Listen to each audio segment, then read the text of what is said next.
working on a Canam X3 installation today, so I'm going to walk you through step by step on what we're going to do. First step, you're going to take off the air intake cover so we can get to the intake. So it just pops off like that, and you're just going to set it aside for now. So after the intake cover is removed, you're going to remove the factory pre-filter. So you unclip this clip right here, and it just pulls right out. Next step is to install the roll bar clamps. These are 2.5-inch roll bar clamps going on this X3 back roll bar. They'll go around like this, and you'll use a 1/8-inch Allen wrench to put in the screws. Right after your roll bar clamps are installed to the back bar, you're going to install your arm brackets. The arm brackets, you're going to make sure that the tab is facing inward on each of the sides.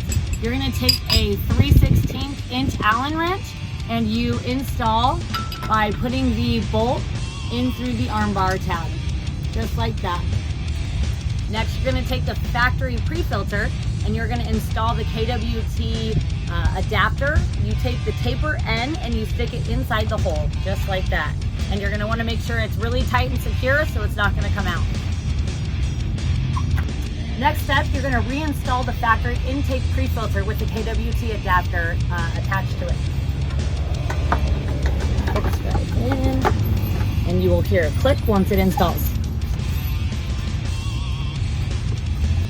Next, we're going to install the KWT duct hose into the KWT adapter. You fit the end of the duct hose over the adapter, and you tighten the hose clamp around the duct adapter. Next, you measure the height that you want your particle separator to sit, so you know where you want to cut your duct hose. So the duct hose, you're going to need a pair of scissors, and you measure, like I said, you measure the height, and you go a little bit above that, and then you cut into the hose, and there's a wire inside of it. And once the wire, you pull the wire out slightly, about 1 inch from the top of the duct hose, and that part will be fitting into the top of the particle separator.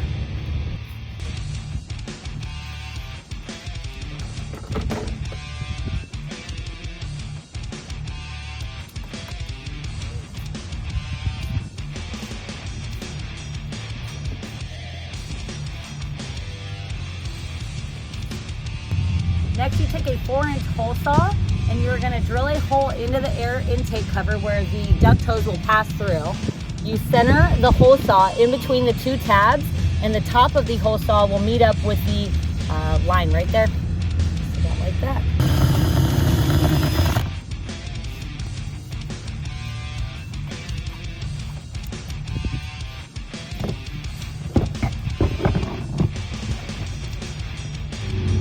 After your 4-inch hole is drilled into the intake cover, you're going to install the rubber insert around the hole just to make it a nice clean finish.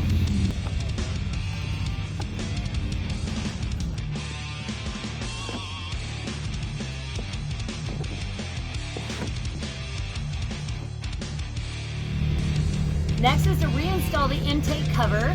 You're going to feed the duct hose through the hole that we just cut.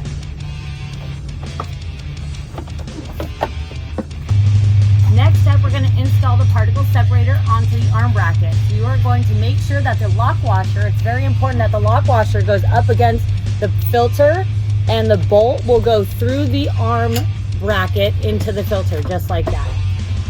Next step, you're going to take the end of the duct hose, and you're going to install it to the bottom of the pre-filter. Make sure that the hose clamp is securely fastened tightly around the bottom of the pre-filter. The final step is to make sure your particle separator is completely horizontal and level to ensure it's working as efficiently as it's meant to. And then you are going to tighten and secure every single nut and bolt on the filter. This is the completed installation of the KWT particle separator on the Canam X3.